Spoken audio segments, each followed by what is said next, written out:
মা কেন এত দামি জানে না সকলে, বলো না মা কেন বলে। জানতো যদি পড়তো দেখে কোরআন হাদিস খুলে, জানতো যদি পড়তো দেখে কোরআন হাদিস খুলে, একটি হাজার সওয়াব মিলে, একটি হাজার সওয়াব মিলে, মাকে একবার দেখিলে, দেখিলে মা কেন এত দামি জানে না সকলে, বলেন মা কেন এত দামি জানে না সকলে। 10 মাস 10 দিন গর্ভ ধারণ করেছিল মা, সহ্য করে নিয়েছিল কতই যন্ত্রণা। 10 মাস 10 দিন গর্ভ ধারণ করেছিল মা, সহ্য করে নিয়েছিল কতই যন্ত্রণা। সেই মাকে কষ্ট দিলে, সেই মাকে কষ্ট দিলে ক্ষুধার রস অটলে, অটলে মা কেন এত দামি জানে না সকলে, বলো না মা কেন। আল্লাহর ওলি বাইজিন বিরল ঘটনা, মায়ের সেবায় তিনি ছিলেন উত্তম নমুনা। আল্লাহর ওলি বাইজিন বিরল ঘটনা, মায়ের সেবায় তিনি ছিলেন উত্তম নমুনা। ছেলের জন্য করেন দোয়া, ছেলের জন্য করেন দোয়া, মায়ের দোয়া তুলে তুলে মা কেন এত দামি তলে, বললেন মা কেন এত দামি জানে না সকলে। জানতো যদি পড়তো দেখে কোরআন হাদিস খুলে, জানতো যদি পড়তো দেখে কোরআন হাদিস খুলে, একটি হাজার সওয়াব মিলে, একটি হাজার মাকে একবার দেখিলে, দেখিলে মা কেন এত দামি জানে না সকলে, বললেন মা কেন এত দামি জানে না সকলে, বললেন মা কেন এত দামি জানে না সকলে, বললেন মা কেন এত দামি জানে না সকলে। আমার বন্ধুরা রে আমার, ওই মা তোমার আমার জন্য দোয়া করে, ঠিক কিনা? আবার কিছু কিছু বদুয়া করে। একটা বদুয়ার কাহিনী শুনবেননি? আমার যুবক ভাইরা, আমার বদুয়া লাগে কি লাগে না, আপনি এই মুহূর্তে একটা আমি প্রমাণ দিয়ে যাই। এক ব্যক্তি সে মনে মনে চিন্তা করলো হজ করবে, মারে ডাক দেয়া বললেন আম্মা, ও আম্মা আমি হজ করব, আপনি যদি আমার অনুমতি দেন গো মা, আমি হজে যাব। হজ করা ভালো না খারাপ? আমার কথা বল না কেন? হজ করা ভালো না খারাপ? ভালো কাজ না? আল্লাহর মেহমান হবে। মা ডাক দিয়া বললেন সন্তান রে, এবছরে তুমি হজ করতে যাও না, ও আমার শরীরটা ভালো নয়, তুমি তো একমাত্র আমারই সন্তান, আর কোনো ছেলে মেয়ে নাই, তুমি আমার কলিজা ও সন্তান, তুমি এই বছরে হজ করতে যাও না। এই কথা বলার ফলে ছেলে মাইনা নিল মার কথা। আম্মা আপনি নিষেধ করেছেন, আমি হজ করতে যাব না। দ্বিতীয় বছর আবার হজের সিজন আসলো, একই কথা মার কাছে গিয়া বললেন মা, ও মা গো মা, আমি অনেক কষ্ট করে টাকা জোগাড় করেছি, খানা পিনার ব্যবস্থা করেছি, বর্তমান যে হজ এরকম হজ ছিল না, ঠিক কিনা? 6 মাস লাগলো হাইটা হাইটা আসতে, আবার 6 মাস লাগতো হাইটা হাইটা জায়গা যাইতে, এভাবে যানবাহনের ব্যবস্থা ছিল না। মারে ডাক দেয়া বললেন আম্মা, এই বছর আপনি যদি আমাকে অনুমতি দেন মা, আমি হজ করতে যাব। এই বছরেও মা বললেন ছেলেরে আমার শরীরটা বেশি ভালো না, দেখো না আমার তো সারাক্ষণ অসুখ, এবার যে আমার শরীরটা নরম লাগতেছে, না না না, এই বছরে তুমি হজ করতে যাও না, আগামী বছরে তুমি হজ করতে যাও। এই কথা বলার সাথে সাথে মার কথা শুনলেন। তৃতীয় বছরে হজের সিজন আসলো, মারে ডাক দিয়া বললেন, আম্মা গো আমি হজ করতে যাব, আপনি অনুমতি দেন। মা ওই বছরে হজ করতে অনুমতি দেন নাই। 3 বছর চলে গেল, ওই সন্তান মার অনুমতি চাইলেন, মা অনুমতি দেন না রে বাবা মায়েরা। 4র্থ বছর যখন আসলো, আসার ফলে মার অনুমতি চাইলেন, আম্মা গো ও আম্মা আমি মনে মনে সিদ্ধান্ত নিলাম, তারপরে তোমার অনুমতি চাইলাম, তুমি যদি অনুমতি দাও তাহলে আমি হজ করতে যাইব, আর যদি অনুমতি না দাও তারপরেও আমি হজ করতেও যাইব। মার কাছে বললেন, মা আমি হজ করতে যাব। এবারও 4র্থবারে মা ডাক দিয়া বললেন, সন্তান তোমার সিদ্ধান্তটা তুমি পাল্টায়া ফেলো, না না না এই বছরেও তুমি হজ করতে যাও না, আমার শরীরটা তেমন বেশি ভালো নাই, এবার শরীরটা নরম হয়ে গেলায়। ওই সন্তান ডাক দিয়া মারে বলল, মা গো মা তুমিও তো মরো নাই, আমিও হজ করতে যাইতে পারি নাই। নাউজুবিল্লাহ বলতেন না? কত বড় কথা যে মা তুমিও মরো না, আমিও হজ করতে যাইতে পারি নাই, বারবার তুমি আমাকে বাধা দাও। এবার সিদ্ধান্ত নিয়েছি, এবার হজ করতে যাবো, তুমি বলো আর নাই বলো। গভীর মনোযোগ আমার বন্ধুরাই। ওই সন্তান মারে বললেন, মা বলেন, না না না তুমি যেও না, এই বছরও যাও না, আমার শরীরটা বেশি ভালো নাই। গো মা গো তুমি বাধা দাও, অসুবিধা নাই, আমি যাবই, আমি এই বছরে টাকা জমা দিলাম। ও মা আমি প্রস্তুতি নিয়েছি যাব।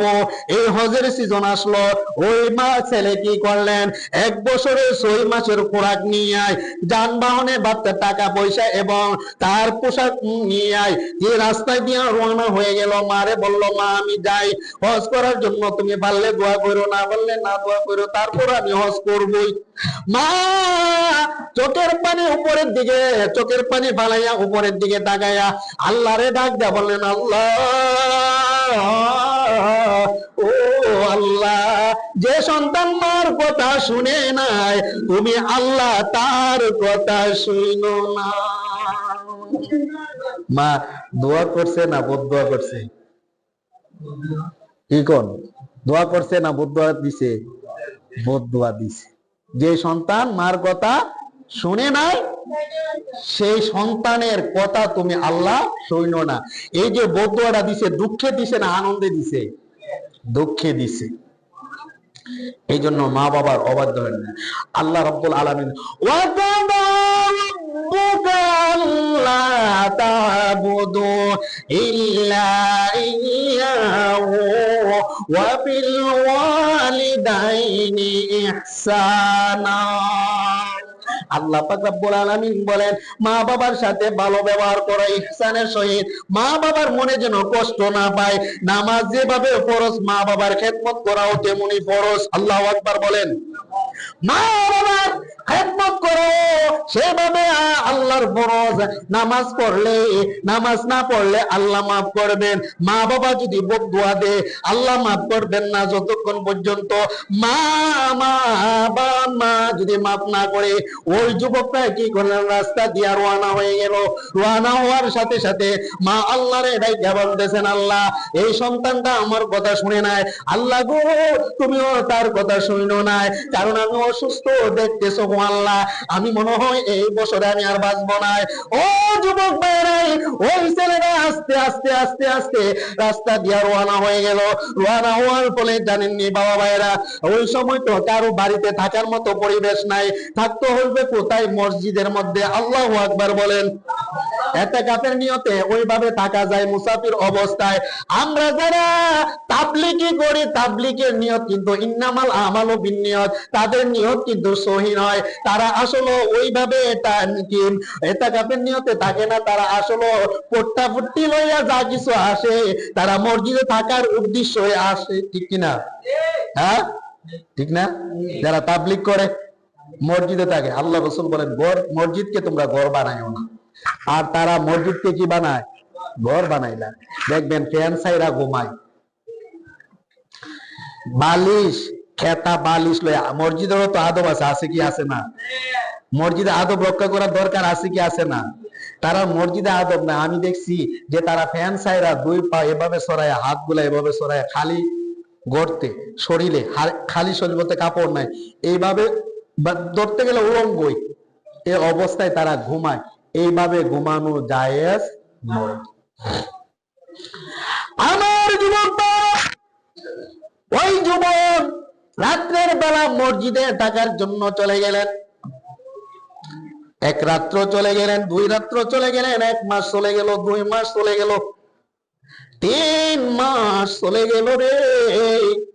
এইভাবে এইভাবে রাত্র কাটাইয়া 4র্থ মাস যখন চলে আসলো, নিকট পর্যায় হয়ে যাবে, ওই মক্কার নিকটে চলে যাবে, মুহূর্তের মধ্যে ওই রাত্রটাই কি করলেন? ওই মসজিদের মধ্যে রাত কাটানোর জন্য, রাত্রটা কাটানোর জন্য মসজিদে ঢুকলেন। গভীর মনোযোগ। মা বাবার অবাধ্য হলে দেখেন কি অবস্থায় হয়। আমার যুবক ভাই ওই মসজিদে যখন ঢুকলেন আল্লাহর ইবাদত করার জন্য, রাত্র কাটানোর জন্য, আসলে যারা হজ করতে যায় আল্লাহকে ভয় করে হজ করার জন্য যায়, ঠিক না? আর বর্তমান তো হজ হলে কি ধরেননি, লোক দেখানো, আমাকে হাজি বলবে, ঠিক কিনা? আমাকে হাজি বলবে, হাজি সাহেব। আমার এক জায়গায় আছে, একজন বলে আমি তো 7 বার হজ করছি, আমি হইলাম হাজি। তিনি মিথ্যা কথা ছাড়া তার মুখে কিছু নাই, বাটপারে সিটারে ছাড়া কিছু নাই। এমনি মুখে মুখে বলে সবকিছু আমি সঠিক আছি, চিনি, আর এর মধ্যে বাটপারের অভাব নাই। আমি দইরাও দিই, কেউ হুজুর চলুক এভাবে, এরাকে হাজি বলা যাবে?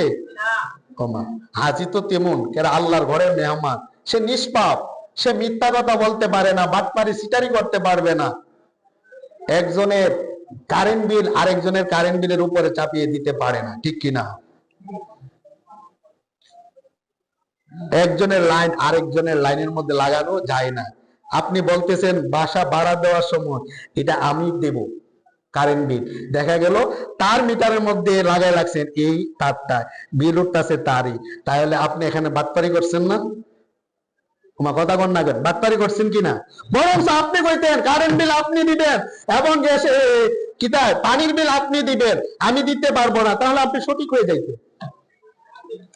মসজিদের মধ্যে ঢুকলো আমার ভাইরা, দেখা গেল পাশের বাড়িতে চুরি হইল, চুর ঢুকলো, এই পাশের বাড়িতে চুর ঢুকলো, চুর ঢুকার বলে আমার যুবক ভাইরা সব কিছু গুছাইয়া চুর একবারে প্যাকেট করলো, মুহূর্তের মধ্যে বাহির হবে। ওই বাড়ির গৃহস্থী সজাগ হয়ে গেল, ডাক দিয়া বললো কে রে? মনে হয় চোর, চোর করে ডাক মারছে, ওই মালগুলা চোর। বাইর হইয়া দৌড়ে দৌড়ে ওই মসজিদে ঢুকায় এক পাশে রাইকা চোর পালাইয়া গেছে। গ্রামবাসী সবাই বলতেছে চোর চোর, আর ওই গ্রামবাসীর সাথে চোরও বলে চোর চোর, বুঝছেন না? আসলে তার কাছে মাল আছে, মাল তো নয়। মাল কোথায়? মসজিদের ভিতরে। মাল কোথায়? মসজিদের ভিতরে। মাল রাইকিয়া চুরক জনগণের সাথে সুর সুর সুর সুর, অহন তো সুর তো কায়া বানা খুঁজতে আছে সুর, সুরক সুর, ভালো মানুষও কো সুর। একটা কেমন লাগতেছে না? এর যেমন কিছু কিছু ফুলাবান আছে না, আমাদের দুষ্ট ফুলাবান আছে না, দুষ্ট ফুলাবানটা কিন্তু চালাক বেশি, চালাক ফুলাবান যেটা বলে, এরাও সুর কইতাছে। হঠাৎ করে একটা ছেলে কইতাছে যে মসজিদের মধ্যে লাইট জ্বালাল কেন? ডিম লাইট জ্বালায়, এগুলো তো আমরা অফ করে আইছি, আবার মসজিদের দুয়ার যাওয়া খোলা, গেটও খোলা, ঘটনাটা কি? আমরা যাই মসজিদের ভিতরে। কই যায়? মসজিদের ভিতরে যায়। মসজিদের ভিতরে ঢুকলেন, ঢুকার পরে দেখতে পাইলেন কোনার মধ্যে একজন লোক ইবাদত করতেছে, আর ওই ঘরের সুরের মাল গুলা মসজিদের পাশে এক সাইডে রেখে আসে। মালগুলা এক পাশে রাখা, আর দুইটা দেহে একজনে ইবাদত করতেছে। এরা সুর বাইর ডাকো, সুরি তো সুরি আবার সিনা জুরি। এই দিকটা তো আমরার সাথে বাটপারি করতেছস, আবার আল্লাহর সাথে বাটপারি করতেছস। এই কথা বইলা ওই যুবকরাই মসজিদের মধ্যে ঢুইকা ওই লোকটারে দিলে এক ছুট মাইর। করেন আল্লাহু আকবার। আসলে হে কিছু, হে কিছু, সে কি একজন আল্লাহর মেহমান। সে কোথায় যাবে? মক্কা যাবে, মদিনা যাবে হজ করার জন্য, রাত কাটানোর জন্য। সে আল্লাহর ইবাদত করতেছে, তাসবিহ তাহলিল গণতেছে, আল্লাহর জিকির করতেছে। মুহূর্তের মধ্যে যখন তার উপরে যখন আক্রমণ শুরু করে দিল, এই সুর তুই আমাদের সাথে তো বাটপারি করতেছস, আল্লাহর সাথে বাটপারি করতেছস। আমার ঘরের মাল মসজিদে কোণার মধ্যে রাইখা আর বৈশা বৈশা আল্লাহর জিকির করস, এই কথা বলে আর এক সুর দুনা দিল। সুর ওই লোকটা ডাক দেয়া বলেন, ও আল্লাহর বান্দা, ও যুবক রায়, আমি তো চুরি করি নাই। তুই চুরি করছস না, মাল তো আমরা মসজিদের ভিতরেই পাইছি, মসজিদের দরজাটাও খোলা পাইছি, আবার মসজিদের মধ্যে ডিম লাইটও জ্বালাইল পাইছি। তুই বাটপারি করার জন্য, আমাদের থেকে বাঁচার জন্য আবার আল্লাহর সাথে তুই বাটপারি করতেছস। এইভাবে মসজিদে বৈশা বৈশায় তুই আল্লাহর জিকির করতেছস, এটা আমরা মাইনা নিতে পাই নাই। ও যুবক রে, ও যুবক, মনে রাখো মার কথা। মা কি বলেছে? আল্লাহ গো, ও আল্লাহ, যে সন্তান আমার কথা শুনে নাই, আল্লাহ তুমিও তার ডাক শুনিও না। কে বলছিল? মা বলছিল। আমার যুবক শেষ পর্যায়ে এই সুরকে হেসরায়া টাইনা বাইর কইরা গ্রামের মানুষের কাছে ডাক দেয়া বলতেছেন, আমরা সুর পাইছি, আমরা সুর পাইছি। কসুর কই? মসজিদের ভিতরে এসে ইবাদত করে, আল্লাহর ইবাদত করে। মালগুলা কোথায় পাইছো? মসজিদের ভিতরে পাইছি। আমরার সাথে তো বাটপারি করছে। ওই ব্যক্তিটা আল্লাহর সাথে বাটপারি করা শুরু করে দিছে। এই কথা বলার সাথে সাথে বাহির করার ফলেও আবার এক সুর দেয়া লাগলো। সুর পাইলে যে পারে ওই তো পিঠা নাকি তা, যে লাত্তি দেওয়ার ক্ষমতা নাই হেও লাত্তি মারে, যে কিল দেওয়ার ক্ষমতা নাই সেও কিল মারে। কিল দিতে দিতে এর বানাইছে একবার অসুস্থ। তারে বান চুরের মতো এভাবে বানছে, বাইন্দা হাত বানছে, পা গুলা বানছে, বাইন্দা রাত্রে বেলা বাহিরে গাছের মধ্যে বাইন্দা তুই রাখছে। সকালে বিচার হবে, মুরব্বী ডাকা হবে, মুরব্বীদেরকে ডাকা হবে। মুরব্বী কি বলে আমরা সেই মুরব্বীর আশায় থাকবো। সকাল হয়ে গেল আমার যুবক ভাইয়েরা, ও আমার পর্দার আড়ালের মা ও বোনেরা, একটু গভীর মনোযোগ দেন। রাত্র তো গভীর হয়ে গেল, চারিদিকে মাইকের আওয়াজ শোনা যাচ্ছে। কেউ ঘুমাবে না আজকে, যারা আল্লাহকে ভয় করে সারা রাত্র ইবাদত করবে। আমার পাশের যে পাশের রুমে, ওই রুমের লোকে, ওই রুমের ওই মহিলাও দেখলাম শেষ গোসল করতেছে। আজকে সারা রাত্র ইবাদত করে রাত কাটাই দিব, কিন্তু অন্য সময় নামাজ পড়ে না, কিন্তু আজকে কইতাছে রাত কাটাই দিব। মহিলারা কিন্তু এই রাত্রটা গভীর মানে গভীর ভাবে নিয়ে যায় এবং ইবাদত করে। হয়তো আমরা রাত্র 12টা পর্যন্ত বা 1টা 2টার পরে আবার ঘুমাইলাম না, বাবা এরা ঘুমায়েন না। আমার বন্ধুরা, শেষ পর্যায়ে কি ঘটলো দেখেন, সকাল হয়ে গেল, এলাকার মুরব্বীরা ডাক দিল। ডাক দেওয়ার ফলে মুরব্বীরা মিটিং বসলো। মিটিং বসার ফলে ওই গ্রামের মানুষের কথা একে অপরের মত প্রকাশ করলো। একজনে বলতেছে তার হাতগুলা কেটে ফেলো, আরেকজন বলতেছে তার চুলগুলা কেটে ফেলো, আরেকজন বলতেছে তার চুল কাইটা তার মাথার মধ্যে আলগাতটা লাগাই দাও। কারণ কি? কারণ কি? এজন্য সে তো চুরি করছে, করার ফলে আবার মসজিদে বৈশা আল্লাহর ইবাদত করতেছে, আমরার সাথে বাটপারি করছে, আল্লাহর সাথে বাটপারি করতেছে। এর জন্য তার এভাবে শাস্তি দাও। সকলের মত নিল রে বাবা ভাইরা। ওই মজলিসের মধ্যে যিনি সভাপতি ছিল, ওই সভাপতি সকলের মত নেওয়ার ফলে সিদ্ধান্ত হইল। সিদ্ধান্ত কি হইল? সুরকে ডাক দিয়ে বললাম, ও সুর, তুমি শুনো, তোমার যে আমরা 3টা সিদ্ধান্ত নিলাম।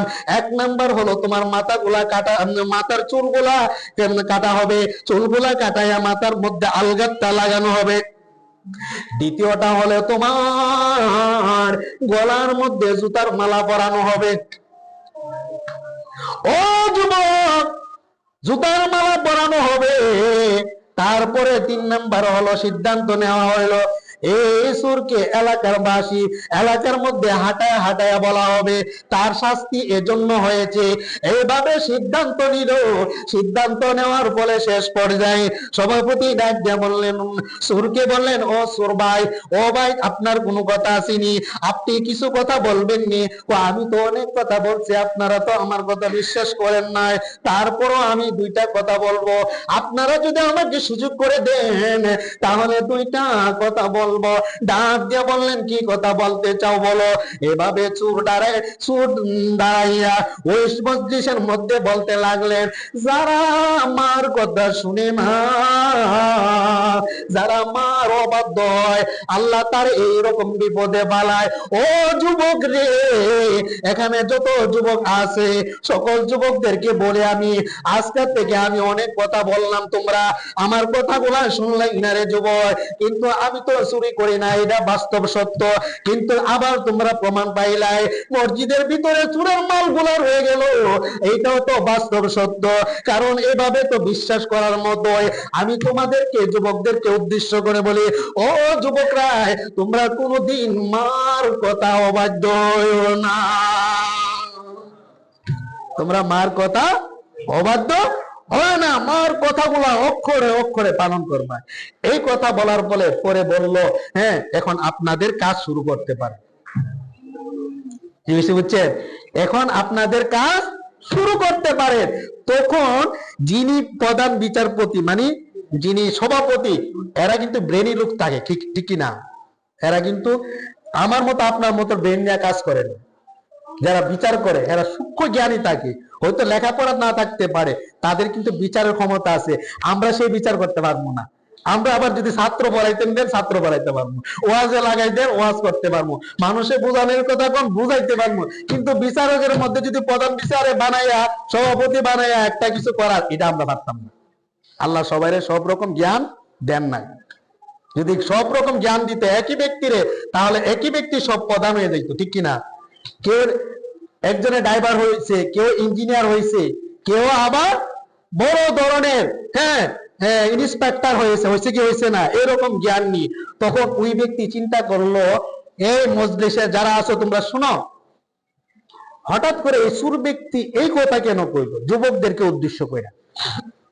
একটা কিন্তু আছে, এই চোরের মনে কোনো না কোনো একটা কিন্তু আছে। আচ্ছা, যে চোরে ডাক দেবো না, এসো তুমি তোমার মনের আবেগ কথাগুলো বলো তো, কি ঘটনা ঘটছে? কোন আর কিছু বলবো না, কোনা বলো। আমি তো বলছি, আপনারা তো বিশ্বাস করছেন না। কোনা এই কথার মধ্যে কি জানে একটা রহস্য, গোপনীয় একটা কথা আছে তোমার মনের মধ্যে, সেই কথাটা বলো, ঘটনাটা কি? যুবকদেরকে উদ্দেশ্য করে তুমি বললা, এবং মা বাবার অবাধ্য সন্তান যেন না হয় এই কথা তুমি বললা, এটার মধ্যে একটা কিন্তু আছে, তুমি তোমার মনের কথাটা বলো। আল্লাহু আকবার বলেন। আমার যুবক বাবা, গভীর মনোযোগ। ওই সেই চোর গোলা আল্লাহর বান্দা, আসলে আল্লাহর বান্দা একজন হজ করার জন্য যাবেন, মুহূর্তের মধ্যে বিচারকের অনুমতি ক্রমে, আবার বিচারের অনুরূপে ক্রমে ওই ব্যক্তিরা ডাক দিয়ে বললেন, ও বিচারক বাবা ভাইরা, আপনারা যারা আছেন এই মজলিসের মধ্যে, আপনারা আমাকে চোর সাব্যস্ত করেছেন। আমি আসলে চুরি করতে আসি নাই, আমি হজ করার জন্য আসছি।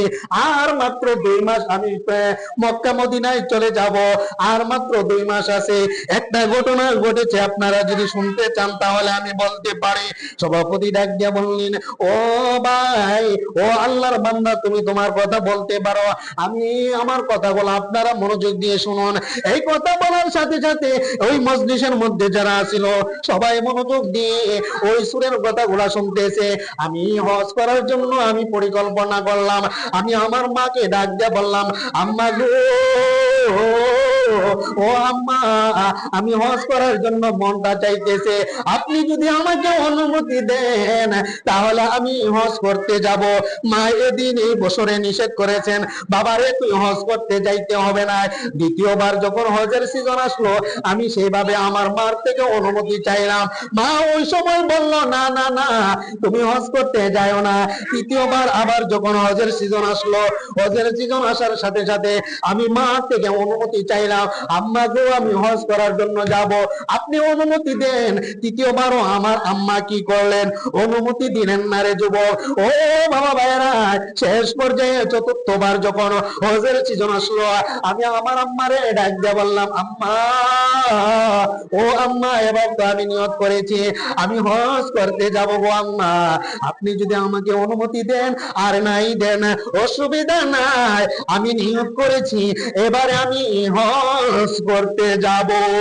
এই কথা বলে মার অনুমতি ছাড়াই আমি হজ করতে বাহির হয়ে গেলাম। হাঁটতে হাঁটতে এই 4 মাস পর্যন্ত পৌঁছে গেলাম, কিন্তু বাহির হইবার সময় আমার মা আকাশের দিকে তাকাইয়া চোখের পানি বালায়া বালায়া কাইন্দা কাইন্দা আল্লাহর কাছে বললেন, আল্লাহ গো, ও আল্লাহ, এই সন্তানটা আমার কথা শুনে নাই, আমি অনেকবার নিষেধ করেছি, আমার শরীরটা ভালো নাই, আমি এইভাবে বুঝাইলাম, আমার তো এই সন্তান ছাড়া আর কেউ নাই, শুধু একমাত্র আমার এই সন্তানটাই ছিল, সে আমারে এক এক করে ভালাইয়া চলে যাইব, আমি মনে হয় এই বছরে আমি আর বাঁচবো না। ও আল্লাহ, আমার কথা এই সন্তানটা শুনছে না, ও আল্লাহ, যে সন্তান আমার কথা শুনে নাই সেই সন্তানের কথা তুমি আল্লাহ শুনিও না। চিৎকার করে বলো না আল্লাহু আকবার। ও বন্ধুরা আমার, শেষ পর্যায়ে আমার মনে হয় আল্লাহ সেই দোয়াটা কবুল করেছেন, আর দোয়াটা কবুল করার কারণে আল্লাহ আমার হজটারে কবুল করেন নাই, বরং হজ করার বিপরীতে আমাকে চোর সাব্যস্ত করে দিলেন। আপনার মজলিসের মধ্যে, আপনাদের মসজিদের মধ্যে বাস্তব আমি ইবাদত করার জন্য, আমি রাত্রের বেলা ওই রাত্রে যে রাত যাপন করার জন্য আপনার মসজিদে ঢুকলাম, আমি জানি না এই এলাকায় যে চোর ঢুকেছে আর চোরগুলা মাল যে এইভাবে মসজিদের মধ্যে রাখছে আমি জানতাম না, কিন্তু আমি তো আল্লাহর দেনে মুগ্ধ ছিলাম, আমি আল্লাহকে ডাকতাম, রাত্রের বেলা ঘুমাইতাম না, সারা রাত ইবাদত করে আমি রাত্রটা কাটাই দিতাম, সকালবেলা আবার রওনা হয়ে যাইতাম, আবার রাত আমার যাত্রাগুলা আগানোর জন্য আমি সারা দিন আমি কি হাঁটাহাঁটি করে সামনের দিকে অ্যাডভান্স হইতাম। ও মজলিসের সভাপতি ভাই, আসলে আমি দোষ করি নাই, এই কথা বলে চোখের পানি বালাইয়া দিলেন। ডাক দিয়ে সভাপতি বললেন, ও আমার বন্ধুরাই, গ্রামবাসীরাই, আসলে এই লোকটা সত্যবাদী, যা বলেছে তাই বাস্তব সত্য, চেহারা বলতেছে সে বাস্তব বলছে, আসলে আমরা যে অন্যায় করেছি, আমরা যে অপরাধ করেছি এটাও ঠিক করি নাই, কিন্তু সে তো আল্লাহর জ্ঞানে মুগ্ধ ছিল। এই কথা বলার সাথে সাথে ওই যুবকরা বললেন, হ্যাঁ ওই লোকটা আল্লাহর জ্ঞানে মুগ্ধ ছিল, আমরা যখন তারে অনেকবার ডাক দিলাম সে ডাকের সাড়া দেয় নাই, আমরা বুঝতে পারি নাই সে যে আল্লাহ ওয়ালা হয়ে এইভাবে আল্লাহরে ডাকতেছে। শেষ পর্যায়ে মজলিসে যারা ছিল তারা সকলে ওই